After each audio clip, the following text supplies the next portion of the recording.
Hi hello ನಮಸ್ಕಾರ. Welcome to ಅಭಿವ್ಯಕ್ತಿ ಕಥಾಲೋಕ. ಉಸಿರಾದೆ ನೀ ಜೀವಕ್ಕೆ 52ನೇ ಎಪಿಸೋಡ್ ಇವಾಗ ಶುರು ಮಾಡೋಣ. ಆದರೆ ನಂಜಪ್ಪನವರು ಮಗನನ್ನು ತಡೆದು, ಒಂದು ನಿಮಿಷ ನಿಲ್ಲು ಚಂದ್ರ, ಈ ಮನೆಯ ಹಿರಿಯ ನಾನು, ಇನ್ನೂ ಮಾತನಾಡೋದು ಬಾಕಿ ಇದೆ. ಹಬ್ಬರಿಸಿದವರು ಸಿಂಹನ ಬಳಿಗೆ ಬಂದು, ಸಿಂಹ, ನಿನ್ನ ಕೆನ್ನೆಗೆ ಏಟು ಹಾಕಿ ಬುದ್ಧಿ ಹೇಳಲು ನೀನು ನನ್ನ ಮಗ ಅಲ್ಲ, ಈ ಮನೆ ಅಳಿಯ. ನಿನಗೆ ಕೊಡಬೇಕಾದ ಮರ್ಯಾದೆ ನಾವು ಕೊಡ್ತಾ ಇದ್ದೀವಿ. ಅಂದಮೇಲೆ ಈ ಮನೆ ಸೊಸೆ ಆರುಷಿಗೆ ನೀನು ಮರ್ಯಾದೆ ಕೊಟ್ಟು ಮಾತಾಡಬೇಕಿತ್ತು. ಇನ್ನು ಚಿಂಟು, ಅವನು ನನ್ನ ಮೊಮ್ಮಗ, ಚಂದ್ರನ ಮಗ. ಅಂದಮೇಲೆ ನೀನ್ಯಾರು ಈ ಮಗುಗೆ ಮನೆಯಲ್ಲಿ ಇರಬೇಡ ಅಂತ ಹೇಳಿ ಎದುರಿಸೋಕೆ? ಹೆಚ್ಚು ಕಮ್ಮಿ ನಿನ್ನ ಮಗಳದ್ದೇ ವಯಸ್ಸಿನ ಹುಡುಗ. ಅವನಿಗೆ ನೀಲಿ ಕಟ್ಟುವ ಹಾಗೆ ಗಿಲ್ಲಿ ಅದು ಯಾರಿಗೋ ಹಿಡಿದು ಕೊಡ್ತೀನಿ ಅಂತೆಲ್ಲ ಬೆದರಿಕೆ ಹಾಕಿದ್ಯಲ್ಲ, ನಾಚಿಕೆ ಆಗಲ್ವಾ ಹೇಳಿದ್ರೆ? ಓಜಸ್ನ ತೋಳಲ್ಲಿದ್ದ ಚಿಂಟು ಬಾಗಿ ನಂಜಪ್ಪನವರ ಭುಜ ಮೆಲ್ಲಗೆ ತಟ್ಟಿ, ಮೀಸೆ ತಾತ ಯಾರಿಗೂ ಅಲ್ಲ, ಬ್ಯಾಡ್ ಅಂಕಲ್ಗೆ ಹಿಡ್ಕೊಡ್ತೀನಿ ಅಂದರು. ಆ ಅಂಕಲ್ ನನಗೆ ಪಿನ್ನಲ್ಲಿ ಚುಚ್ಚಿ ಮಾಡ್ತಾರೆ ಅಂತಾನೂ ಹೇಳಿದ್ರು. ಮಾತಾಡುವಾಗ ಮಗು ಕಣ್ಗಳಲ್ಲಿ ಭಯ ನಿಶ್ಚಿತ. ಇದನ್ನು ನೋಡಿ ಮನೆಯವರಿಗೆಲ್ಲ ಸಂಕಟವಾಗಿತ್ತು. ಸತ್ಯಾಗಂತೂ ತಲೆ ಎತ್ತಿ ನಿಲ್ಲಲೂ ಆಗ್ತಿಲ್ಲ. ನೀವು ಯಾಕ್ರಿ ಇಂಥ ಕೆಲಸ ಮಾಡೋಕೆ ಹೋಗಬೇಕಿತ್ತು? ಪಾಪ ಆ ಮಗು ನಿಮ್ಗೇನು ಕೇಡು ಮಾಡಿತ್ತು ಅಂತ ಅವನಿಗೆ ಹಿಂಸೆ ಕೊಟ್ರಿ ಅಂತ ಕೇಳಿದ್ರೆ, ಮಡದಿಯ ಕಡೆಗೆ ಕೆಂಗಣ್ಣು ಬಿಟ್ಟು ನೋಡಿದವನು, ನಿಂದೆಷ್ಟಿದೆ ಅಷ್ಟು ನೋಡ್ಕೊ ಹೋಗು ಎಂದು ರೇಗಿದ. ನನ್ನ ತಂಗಿಗೆ ಯಾಕೋ ರೇಗ್ತಾ ಇದೆಯಾ? ಆಗ್ತಾನೆ ಮನೆಯೊಳಗೆ ಬಂದ ಮಹೇಂದ್ರ ಅಲ್ಲೇ ಟೀಪಾಯ್ ಮೇಲಿದ್ದ ಹೂದಾನಿಯನ್ನು ಕೈಗೆ ತೆಗೆದುಕೊಂಡವನು ಸಿಂಹ ನಿಂತಿದ್ದ ಕಡೆಗೆ ಬೀಸಿದ್ರೆ, ವಿಶ್ವನಾಥ್ ಅವರು ಬಂದು ಮಗನ ಕಪಾಳಕ್ಕೆ ಹೊಡೆದು, ಈ ಮನೆಗೂ ನಿನಗೂ ಸಂಬಂಧವೇ ಇಲ್ಲ ಅಂತ ಹೋಗಿ ತೋಟದ ಮನೆಯಲ್ಲಿ ಕೂತಿದ್ದವನು ಈಗ್ಯಾಕೆ ಬಂದೆ ಕೋಪದಲ್ಲಿ ಪ್ರಶ್ನೆ ಮಾಡ್ತಾರೆ. ನಂಜಪ್ಪನವರಿಗೆ ಮನೆಯ ಪರಿಸ್ಥಿತಿ ಹೀಗೆ ಹದಗೆಡ್ತಾ ಇರುವುದನ್ನು ನೋಡಲಾಗದೆ, ಮಧ್ಯರಾತ್ರಿಯಲ್ಲಿ ಇದೆಂಥ ರಾದ್ದಾಂತ ಮಾಡ್ಕೊಂಡು ನಿಂತಿದ್ದೀರಾ? ಹೋಗಿ ಈಗ ಎಲ್ಲರೂ ನಿಮ್ಮ ರೂಮ್ಗೆ ಹೋಗಿ ಮಲಗಿ. ಯಾರಿಗೆ ಬೇಕೋ ಬೇಡವೋ, ನಾಳೆ ನನ್ನ ಮಗನ ಮದುವೆ ನಾವು ಅಂದ್ಕೊಂಡಂತೆ ವಿಜೃಂಭಣೆಯಿಂದ ನಡೆಯುತ್ತೆ. ಮಹೇಂದ್ರ, ನಾಳೆಯ ಊಟದ ವ್ಯವಸ್ಥೆಯನ್ನು ಸಿಂಹಂಗೆ ಒಪ್ಪಿಸಿದ್ದೆ, ಆದರೆ ಇವನು ಯಾಕೋ ಕೆಲಸ ಕೆಡಿಸೋದು ಖಂಡಿತ ಅಂತ ನನಗನ್ನಿಸ್ತಾ ಇದೆ. ಹೇಗಿದ್ರೂ ಮನೆಗೆ ಬಂದಿದ್ಯಾ, ಇವತ್ತೊಂದಿನ ದೊಡ್ಡ ಮನಸ್ಸು ಮಾಡಿ ಇಲ್ಲೇ ಉಳ್ಕೊಂಡು ನಾಳೆ ನಮ್ಮ ಚಂದ್ರನ ಮದುವೆ ಮುಗಿಸ್ಕೊಂಡು ಆಮೇಲೆ ಮತ್ತೆ ಬೇಕಾದರೆ ತೋಟದ ಮನೆಗೆ ಹೋಗುವಂತೆ. ಹಾಗೆ ಸಿಂಹ, ನಿನಗಿದು ನನ್ನ ಕಡೆಯಿಂದ ಮೊದಲನೇ ಹಾಗೂ ಕೊನೆಯ ಎಚ್ಚರಿಕೆಯ ಮಾತು. ನನ್ನ ಮಗ ಸೊಸೆ ಮೊಮ್ಮಗನ ವಿಷಯಕ್ಕೆ ನೀನು ಯಾವತ್ತೂ ಮೂಗು ತೂರಿಸೋ ಹಾಗಿಲ್ಲ. ಆರುಷಿ ಬಗ್ಗೆ ಇಲ್ಲ ಚಿಂಟು ಬಗ್ಗೆ ನೀನೇನಾದರೂ ಮತ್ತೆ ಬೇಕಾಬಿಟ್ಟು ಮಾತಾಡಿ ನಾಲ್ಗೆ ಹರಿಬಿಟ್ರೆ ನಾನು ಏನು ಮಾಡ್ತೀನಿ ಅಂತ ಬಾಯಲ್ಲಿ ಹೇಳಲ್ಲ, ಕಾರ್ಯಗತ ಮಾಡಿ ತೋರಿಸ್ತೀನಿ. ಆರುಷಿ, ನಮ್ಮನ್ನು ಕ್ಷಮಿಸಮ್ಮ. ನಮ್ಮ ಮನೆಯ ಸದಸ್ಯ ನಿಮ್ಗೆ ಹೀಗೆಲ್ಲ ತೊಂದರೆ ಕೊಡ್ಬೋದು ಅಂತ ನಾನು ಕನಸು ಮನಸ್ಸಿನಲ್ಲೂ ಊಹಿಸಿರಲಿಲ್ಲ. ಚಿಂಟು, ಸಾರಿ ಕಂದ, ಇನ್ಮೇಲೆ ಈ ಅಂಕಲ್ ಮಾತಿಗೆ ಭಯ ಪಡಬೇಡ. ಈ ಮನೆಯಲ್ಲಿ ನಿನಗೆ ಯಾರೇ ಬೈದರೂ ಗದರಿದ್ರೂ ನೇರ ಬಂದು ನನಗೆ ಇಲ್ಲ ನಿಮ್ಮಪ್ಪನ ಹತ್ರ ಹೇಳು. ಈಗೆಲ್ಲ ಹತ್ತು ಕಣ್ಣೀರು ಹಾಕಿ ಸಪ್ಪಗಿರಬೇಡ. ನನ್ನ ತಂದೆ ಹೇಳಿ ಮಗುನ ಮನ್ಸಾರೆ ಮುದ್ದಿಸಿದ್ರೆ ತನ್ನ ಕೆನ್ನೆಗಳಲ್ಲಿ ಕೈಗಳನ್ನು ಉಜ್ಜಿಕೊಳ್ಳುತ್ತಾ, ಮೀಸೆ ತಾತ, ನಿಮ್ಮ ಮೀಸೆ ಚುಚ್ಚಿ ಮಾಡತ್ತೆ, ನಂಗಿದು ಇಷ್ಟ ಇಲ್ಲ ಹೇಳಿದ್ರೆ ಮನ್ಸಾರೆ ನಗುತ್ತಾ ಮಗುನ ಆರುಷಿ ಕೈಗೆ ಕೊಟ್ಟು, ನೀನು ಇದನ್ನೇ ಅಭ್ಯಾಸ ಮಾಡ್ಕೊ ಅಂತ ಹೇಳಿದ್ದೆ ಅಲ್ವೇನೋ ಕೂಸೆ, ನಾನು ಇನ್ಮೇಲೆ ನಿನ್ನ ಹೀಗೆ ಮುದ್ದು ಮಾಡೋದು ಹೇಳಿ ಆರುಷಿ ಹಾಗೆ ಅವಳ ತಂದೆಯ ಬಳಿ ಮತ್ತೊಮ್ಮೆ ಕ್ಷಮಾಪಣೆ ಕೋರಿ ನಾಳೆ ಮದುವೆ ಮುಗಿಸ್ಕೊಂಡ ನಂತರವೇ ಊರಿಗೆ ಹೊರಡಿ ಅಂತ ಕೈ ಮುಗಿದು ಕೇಳ್ಕೊಂಡ್ರೆ, ಕುಮಾರ್ ಅವರು ನಂಜಪ್ಪನವರ ಕೈ ಸರಿಸಿ, ನೀವು ಇಷ್ಟೆಲ್ಲ ಕೇಳ್ಕೊಳ್ಳೋದು ಬೇಕಿಲ್ಲ, ಏನೋ ಮೊಮ್ಮಗನ ಅಳು ನೋಡಿ ನಮಗೂ ಬೇಸರವಾಗಿ ಹೊರಡಲು ತಯಾರಾಗ್ಬಿಟ್ವಿ. ಸಿಂಹ ಅವರೇ, ನಿಮ್ಮ ಮನೆಯವರೆಲ್ಲ ಇಷ್ಟು ಒಳ್ಳೆಯವರು, ಯಾರ ಮನಸ್ಸಿಗೂ ನೋವಾಗದಂತೆ ನಡೆದುಕೊಳ್ಳುವಾಗ ನಿಮಗೆ ನಮ್ಮ ಮೇಲೆ ಯಾಕಿಷ್ಟು ಕೋಪ ಕೇಳಿದ್ರೆ? ಒಳಗೊಳಗೆ ಕೋಪದಲ್ಲಿ ಕುದ್ದು ಹೋಗುತ್ತಾ ಇದ್ದರೂ ಕೋಪ ಅಂತೇನೂ ಇಲ್ಲ, ನಮ್ಮ ಓಜು ಬದುಕು ಹಾಳಾಗ್ತಾ ಇದೆಯಲ್ಲ ಅನ್ನೋ ನೋವು ಅಷ್ಟೆ. ಆದರೆ ನನ್ನ ಕಾಳಜಿ ಮನೇಲಿ ಯಾರಿಗೂ ಅರ್ಥ ಆಗ್ತಾ ಇಲ್ಲ. ಹೋಗಲಿ ಬಿಡಿ, ಕಾಲವೇ ಎಲ್ಲದಕ್ಕೂ ಉತ್ತರ ಕೊಡುತ್ತೆ ಎಂದು ಒಂದು ತೆರನಾದ ನೋಟ ಬೀರಿ ದಡಬಡನೆ ಮೆಟ್ಟಿಲೇರಿ ಹೋದರೆ, ಅಪ್ಪ ಇವನದ್ದು ಯಾಕೋ ಓವರ್ ಆಯಿತು, ನೀವು ಫೋನ್ ಮಾಡಿದಾಗಲೆಲ್ಲ ಸತ್ಯ ಪುಣ್ಯ ಮಾಡಿದ್ದಾಳೆ, ನಮ್ಮ ಮನೆಯ ಅಳಿಯ ದೇವ್ರಂಥವನು ಅಂತ ಅವನನ್ನು ಹೊಗಳ್ತಾ ಇದ್ರಲ್ವಾ, ಇವನ ದೇವರು ಒಳ್ಳೆ ದೆವ್ವ ಆಡ್ದಂಗೆ ಆಡ್ತಾನೆ. ಛೇ, 2 ವರ್ಷ ಬಿಟ್ಟು ಮನೆಗೆ ಬಂದಿದ್ದಕ್ಕೆ ಒಳ್ಳೆ ಮರ್ಯಾದೆನೇ ಸಿಕ್ತು ಹೇಳಿ ಬೇಸರದಲ್ಲಿ ನಿಟ್ಟುಸಿರು ಬಿಟ್ಟ ಓಜಸ್. ಚಂದ್ರ, ಈಗ ಮತ್ತೆ ಈ ಮಾತುಗಳೆಲ್ಲ ಬೇಕಾ? ಹೋಗು, ಮೊದಲು ಮಗುನ ಮಲಗಿಸಿ ನೀನು ಮಲಗು.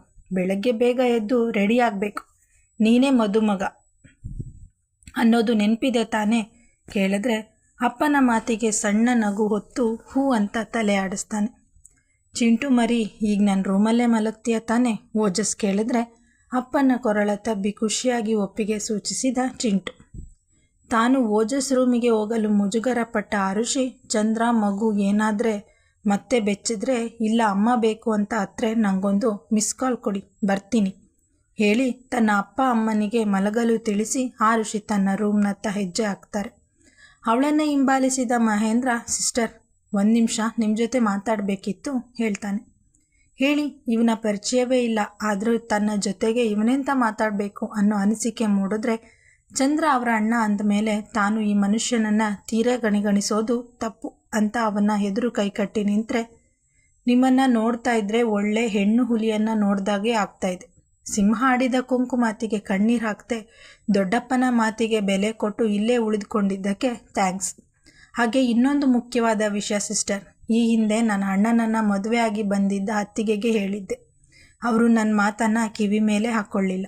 ನೀವಾದರೂ ಈ ಮಾತನ್ನು ಸೀರಿಯಸ್ ಆಗಿ ತಗೊಳ್ಳಿ. ನರಿ ಬುದ್ಧಿಯ ಸಿಂಹ ಹಣ ಆಸ್ತಿ ಆಸೆಗೆ ಈ ಮನೆ ಗಂಡು ಮಕ್ಕಳ ಜೀವನವನ್ನು ನರಕ ಮಾಡುವ ಶಪಥ ತೊಟ್ಟಿದ್ದಾನೆ ಅನಿಸುತ್ತೆ. ಅವನ ಗಾಳಕ್ಕೆ ಸಿಲುಕಿ ನನ್ನ ಅಣ್ಣ ಪೂರ್ತಿ ಬಲಿಯಾದರೆ ನಾನು ಜೀವಂತ ಶವದಂತೆ ಆಗಿಬಿಟ್ಟಿದ್ದೀನಿ. ನೀವೇ ನೋಡಿದ್ರಲ್ಲ, ಅಪ್ಪನೇ ನನ್ನ ಮೇಲೆ ಮಗ ಅನ್ನೋ ಮಮಕಾರ ಉಳಿಸ್ಕೊಂಡಿಲ್ಲ. ಮಗಳನ್ನು ಗದರಿದ ಅಳಿಯನನ್ನೇ ವಹಿಸ್ಕೊಂಡು ಮಾತಾಡಿದ್ರು. ಈ ಮನೆ ಮಗ ಓಜು ಊರಿಂದ ದೂರ ಉಳಿದ ಕಾರಣ ಆ ನರಿ ನನ್ನ ತಮ್ಮನ ತಂಟೆಗೆ ಇಲ್ಲಿವರೆಗೂ ಬಂದಿರಲಿಲ್ಲ. ಆದರೆ ಈಗ ಅವನ ಮದುವೆ ಸಂಸಾರ ನೋಡಿಕೊಂಡು ಈ ನರಿ ಅಂತೂ ಸುಮ್ಮನೆ ಉಳಿಯುವ ಪ್ರಾಣಿ ಅಲ್ಲ. ನಿಮ್ಮನ್ನು ನಮ್ಮ ಓಜುಯಿಂದ ದೂರ ಮಾಡಲು ಏನಾದ್ರೊಂದು ಕುತಂತ್ರ ಮಾಡೇ ಮಾಡ್ತಾನೆ ನೋಡಿ ಸಿಸ್ಟರ್.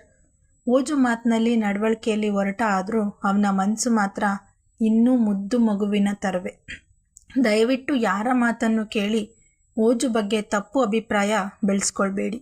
ಅವನಿಗೆ ಜೊತೆಯಾಗಿ ನಿಂತು ನಿಮ್ಮ ಸಂಬಂಧವನ್ನು ಉಳಿಸಿ ಬೆಳೆಸ್ಕೊಂಡು ಹೋಗಿ. ಹಾಗೆ ಎಂಥದ್ದೇ ಪರಿಸ್ಥಿತಿ ಬಂದರೂ ನಿಮ್ಮ ಗಂಡನ್ನು ಬಿಟ್ಟು ಕೊಡಬೇಡಿ. ಹಾಗೆ ನಿಮ್ಗೇನಾದರೂ ಸಹಾಯ ಬೇಕಿದ್ದಲ್ಲಿ ಈ ಬ್ರದರ್ ಇದ್ದಾನೆ ಅನ್ನೋದನ್ನು ಮರಿಬೇಡಿ. ನಾಳೆ ನಿಮ್ಮ ಮದುವೆಗೆ ನನ್ನ ಈ ಕಿವಿ ಮಾತುಗಳೇ ಉಡುಗೊರೆ. ಗುಡ್ ನೈಟ್ ಸಿಸ್ಟರ್ ಹೇಳಿ ತಾರಸಿಯ ಕಡೆಗೆ ಮೆಟ್ಟಿಲೇರಿ ನಡೆದ ಮಹೇಂದ್ರನ ಮಾತು ಕೇಳಿದ ಚುರುಕು ಬುದ್ಧಿಯ ಆರುಷಿ ತಾನು ಸಿಂಹನಿಗೆ ಸರಿಯಾದ ಪಾಠ ಕಲಿಸಿಯೇ ಈ ಊರಿಂದ ಹೊರಡಬೇಕೆಂಬ ತೀರ್ಮಾನ ಮಾಡ್ತಾಳೆ.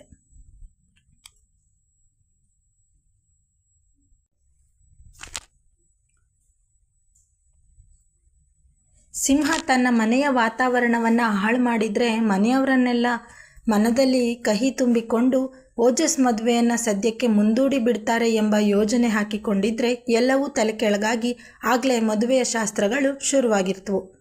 ಓಜಸ್ ಹಾಗೆ ಆರುಷಿಗೆ ಮನೆಯ ಹಿರಿಯರು ಬ್ರಾಹ್ಮಿ ಮುಹೂರ್ತದಲ್ಲಿ ಅರಿಶಿನ ಶಾಸ್ತ್ರದ ನಂತರ ಮಂಗಳ ಸ್ನಾನ ಮಾಡಿಸಿ ಗಂಡು ಹೆಣ್ಣು ಇಬ್ಬರನ್ನ ರೇಷ್ಮೆ ವಸ್ತ್ರಗಳಿಂದ ಅಲಂಕಾರ ಮಾಡಿ ವಧುವರರನ್ನು 2 ಬೇರೆ ಬೇರೆ ಕಾರುಗಳಲ್ಲಿ ದೇವಸ್ಥಾನಕ್ಕೆ ಕರ್ಕೊಂಡು ಬಂದರು.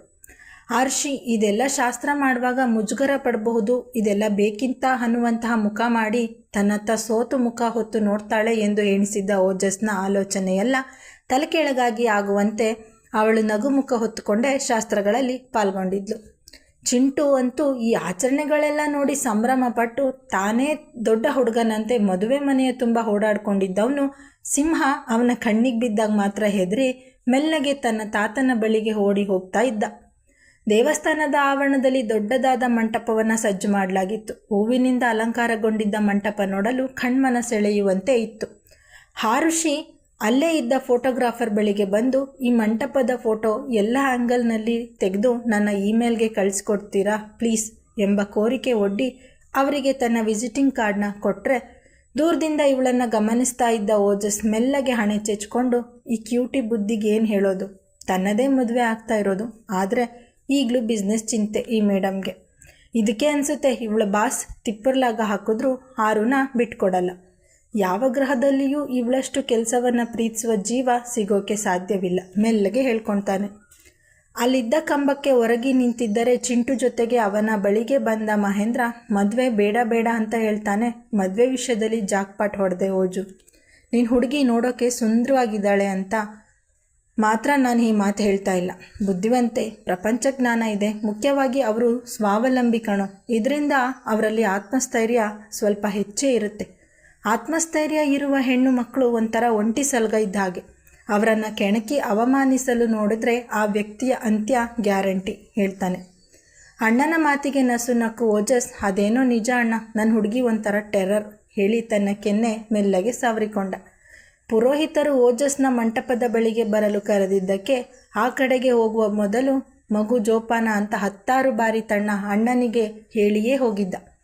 ಹೋಮದ ಕುಂಡದ ಮುಂದೆ ಕೂತಿದ್ದ ಓಜಸ್ ರೇಷ್ಮೆ ಶಲ್ಯ ಮುಕುಟ ತೊಟ್ಟು ಮೈಸೂರು ಪೇಟ ಧರಿಸಿದ್ದವನು ರಾಜಕುಮಾರನಂತೆಯೇ ಆಕರ್ಷಕವಾಗಿ ಕಾಣ್ತಾ ಇದ್ದರೆ, ಆ ಋಷಿ ಕೆಂಪು ಬಣ್ಣದ ಒಡಲಿಗೆ ಬಂಗಾರದ ಬಣ್ಣದ ಬಾರ್ಡರ್ ಇರುವ ಭಾರೀ ರೇಷ್ಮೆ ಸೀರೆಯನ್ನು ಉಟ್ಟು ಬಿಳಿ ಬಣ್ಣದ ಸೀರೆಗೆ ಕಪ್ಪು ಬಣ್ಣದ ಬಾರ್ಡರ್ ಇರುವ ಸೀರೆಯನ್ನು ಮೇಲು ಹೊದಿಕೆಯಾಗಿ ಹೊದ್ದು ಹಣೆಯಲ್ಲಿ ಬಾಸಿಂಗ ಕಟ್ಟಿಕೊಂಡಿದ್ದವಳು ದೇವತೆಯಂತೆ ಕಂಗೊಳಿಸುತ್ತಾ ಇದ್ದಳು. ಪುರೋಹಿತರ ಅಣತಿಯ ಮೇರೆಗೆ ಪೂಜೆ ಮಾಡುತ್ತಿದ್ದ ಓಜಸ್ ತನ್ನೆದುರಿಗೆ ಇದ್ದ ಮೊದಲ ಪಂಕ್ತಿಯ ಕುರ್ಚಿಯಲ್ಲಿ ತನ್ನ ಅಣ್ಣ ಮಹೇಂದ್ರನ ಪಕ್ಕ ಕೂತು ದೊಡ್ಡ ವ್ಯಕ್ತಿಯ ಹಾಗೆ ತನ್ನ ದೊಡ್ಡಪ್ಪನ ಜೊತೆಗೆ ಮಾತುಕತೆ ನಡೆಸುತ್ತಿದ್ದ ಚಿಂಟುನ ಕಂಡು ಮೇಲು ನಕ್ಕನು. ಗೌರಿ ಪೂಜೆ ಮುಗಿಸಿದ್ದ ಮಗಳನ್ನು ಮಂಟಪಕ್ಕೆ ಕುಮಾರ್ ಜಲಜ ಅವರು ಕರೆತಂದು ಹಸೆಮಣೆಯ ಮೇಲೆ ಕೂರಿಸಿ ಮಗಳ ಕೈಯನ್ನು ಅಳಿಯನ ಕೈ ಮೇಲೆ ಇರಿಸಿ ತಾಂಬೂಲ ಸಮೇತ ಕನ್ಯಾದಾನ ಮಾಡಿಕೊಟ್ಟಾಗ ಕುಮಾರ್ ಅವರ ಮನಸ್ಸಿನಲ್ಲಿ ಸಂಭ್ರಮ ನೆಮ್ಮದಿ ಮನೆ ಮಾಡಿತ್ತು. ಮಗಳ ಬದುಕು ಮುಗಿದೇ ಹೋಯಿತು ಅಂತ ದಿನ ಕೊರಗುತ್ತಾ ಇದ್ದ ಹೆತ್ತ ಜೀವಕ್ಕೆ ಕನ್ಯಾದಾನ ಮಾಡಿದ ಮರುಕ್ಷಣವೇ ಮನಕ್ಕೆ ತಂಪೆರೆದಂತೆ ಆಗಿತ್ತು. ಈ ಮನೆಯಲ್ಲಿ ಸಿಂಹ ಒಬ್ಬನ ನಡವಳಿಕೆ ಬೇಸರ ತರಿಸಿದರೂ ಓಜಸ್ ಹಾಗೆ ಅವನ ತಂದೆ ತಾಯಿಯ ಗುಣದ ಬಗ್ಗೆ ತಿಳಿದಿದ್ದ ಕಾರಣ ಮಗಳ ಭವಿಷ್ಯದ ಚಿಂತೆಯನ್ನು ಅವರಲ್ಲಿ ಕಾಡ್ತಿಲ್ಲ. ಕನ್ಯಾದಾನದ ಶಾಸ್ತ್ರದ ನಂತರ ತನ್ನ ಎದುರಿಗೆ ಇರುವ ಹಳದಿ ದಾರದಲ್ಲಿ ಪೋಣಿಸಿರುವ ಕರಿಮಣಿ ಮಾಂಗಲ್ಯ ಪೂಜೆಯನ್ನು ಮಾಡಿಸಿದ ಓಜಸ್, ಈಗಲೇ ನಿಂಗೆ ತಾಳಿ ಕಟ್ಟಿ ನನ್ನ ಬೆಟರ್ ಆಫ್ ಮಾಡಿಕೊಂಡಿದ್ದು ಆಗಿದೆ. ಆದರೆ ಈಗ ಮತ್ತೆ ಮದುವೆ ಆಗ್ತಾ ಇರೋದು ಒಂಥರ ಚೆನ್ನಾಗಿದೆ ಅಲ್ವಾ ಪಿಸುಗುಟ್ಟು ಹೇಳಿದ್ರೆ ಆ ಋಷಿಯಿಂದ ಯಾವುದೇ ಉತ್ತರವಿಲ್ಲ. ಕ್ಷಣಗತದ ನೆನಪಿನತ್ತ ಅವಳ ಮನಸ್ಸು ಜಾರಿತ್ತು. ಶಾಶ್ವತ್ ಕಟ್ಟಿದ್ದ ತಾಳಿ ಇವಳ ಬದುಕನ್ನು ವಿನಾಶದತ್ತ ಕರೆದುಕೊಂಡು ಹೋಗಿದ್ದರೆ ಯಾರಿಗೂ ತಿಳಿಯದಂತೆ ಕರಿಮಣಿ ಸರ ತೊಡಿಸಿದ್ದ ಓಜಸ್ನ ಜೊತೆಗಿನ ಸಂಬಂಧ ಇವಳ ಮನಸ್ಸು ಬದುಕು ಎರಡನ್ನೂ ತಿಳಿಗೊಳಿಸಿತ್ತು.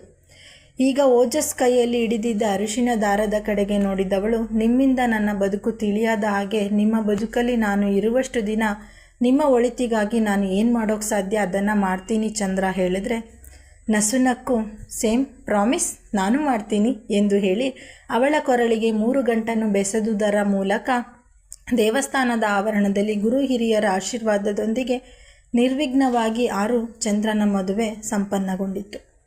ನೆರೆದಿದ್ದ ಜನರೆಲ್ಲ ಅಕ್ಷತಾರೋಹಣ ಮಾಡುತ್ತಿದ್ದರೆ ತನ್ನ ಅಪ್ಪ ಅಮ್ಮನನ್ನು ನೋಡಿ ಚಪ್ಪಾಳೆ ತಟ್ಟುತ್ತಾ ತನ್ನ ಸಂತಸ ವ್ಯಕ್ತಪಡಿಸಿದ್ದ ಚಿಂಟು. ಮಾಂಗಲ್ಯ ಧಾರಣೆ ನಂತರ ನಾಗೋಲಿ ಶಾಸ್ತ್ರ ಹಾಗೆ ಸಪ್ತಪದಿ ಶಾಸ್ತ್ರಗಳು ಮುಗಿದ ನಂತರ ಮದುವೆಗೆ ಆಹ್ವಾನಿಸಿದ್ದ ಜೋಡಿಗಳನ್ನು ಆಶೀರ್ವದಿಸಿ ಉಡುಗೊರೆ ಕೊಡಲು ಜನರು ಸಾಲು ಸಾಲು ಸಿದ್ಧವಾಗಿತ್ತು. ಮಂಟಪದ ಎದುರಿಗೆ ಜೋಡಿ ಕುರ್ಚಿ ಹಾಕಿ ಗಂಡು ಹೆಣ್ಣನ್ನು ಅಲ್ಲಿ ಕೂರಿಸಿ ಮೊದಲಿಗೆ ಒಂದಷ್ಟು ಫೋಟೋ ಕ್ಲಿಕ್ಕಿಸಿದರು. ನಂತರ ಸಾಲಾಗಿ ನಿಂತಿದ್ದ ಜನರಲ್ಲಿ ಒಬ್ಬೊಬ್ಬರೇ ಬಂದು ಉಡುಗೊರೆ ಕೊಟ್ಟು ಜೋಡಿಗಳನ್ನು ಆಶೀರ್ವಾದ ಮಾಡಿ ಊಟದ ವ್ಯವಸ್ಥೆ ಆಗಿದ್ದ ಜಾಗದ ಕಡೆಗೆ ಹೋಗುತ್ತಿದ್ದರೆ ಕೆಲವು ಆತ್ಮೀಯರು ಓಜಸ್ನ ಛೇಡಿಸುತ್ತಾ, ಕಾಲೇಜ್ ದಿನಗಳಲ್ಲೇ ಪ್ರೀತಿ ಮಾಡಿ ಆ ವಿಷಯವನ್ನು ನಿನ್ನ ಅಪ್ಪ ಅಮ್ಮನಿಂದ ಮುಚ್ಚಿಟ್ಟು ಪಾಪ ಅವರಿಗದೆಷ್ಟು ಬೇಸರ ಮಾಡಿದ್ದೆ. ಈಗ ನೋಡು, ನಮ್ಮ ಶಾನ್ಭೋಗ್ರು ಹೀಗೆ ಸಂತೋಷವಾಗಿರೋದನ್ನು ನೋಡೋದೇ ನಮ್ಮ ಕಣ್ಣಿಗಬ್ಬ. ಅನ್ಯಾಯವಾಗಿ ಇಷ್ಟು ವರ್ಷ ಅವರ ಮೊಮ್ಮಗನನ್ನು ದೂರ ಇಟ್ಟಿದೆಯಲ್ಲೋ ಸಲಿಗೆಯಲ್ಲಿ ಗದರಿದ್ರು. ಅವರ ಮಾತುಗಳಲ್ಲಿ ಪ್ರೀತಿಯೇ ತುಂಬಿತ್ತು. ನಂಜಪ್ಪನವರು ಚಿಂಟುನ ಅವರ ತೊಡೆಯ ಮೇಲೆ ಕೂರಿಸಿಕೊಂಡು ತಮ್ಮನ್ನು ಮಾತನಾಡಿಕೊಂಡು ಹೋಗಲು ಬರುತ್ತಿದ್ದ ಜನರಿಗೆಲ್ಲ, ನನ್ನ ಮೊಮ್ಮಗ ಚಿಂಟು ನಮ್ಮ ಚಂದ್ರನಿಗಿಂತ 1 ಕೈ ಜಾಸ್ತಿ ತುಂಟ ಎಂದು ಹೇಳುತ್ತಾ ಎಲ್ಲರಿಗೂ ಮಗುವಿನ ಪರಿಚಯ ಮಾಡಿಸಿಕೊಡುತ್ತಾ ಇರುವ ರೀತಿಯನ್ನು ನೋಡಿ ಆ ಋಷಿ ಮನಸ್ಸು ತುಂಬಿ ಬಂತು. ಯಾವುದಾದರೂ ವ್ಯಕ್ತಿಯಲ್ಲಿ ಇಷ್ಟೊಂದು ಒಳ್ಳೆತನ, ಆತ್ಮೀಯತೆ, ಉದಾರ ಮನೋಭಾವ ಇರಲು ಸಾಧ್ಯವೇ? ಅವಳಿಗೆ ನಿಜಕ್ಕೂ ಅಚ್ಚರಿ ಮೂಡಿತ್ತು. ಕತೆ ಮುಂದಿನ ಭಾಗದಲ್ಲಿ ಮುಂದುವರೆಯುವುದು. Thank you.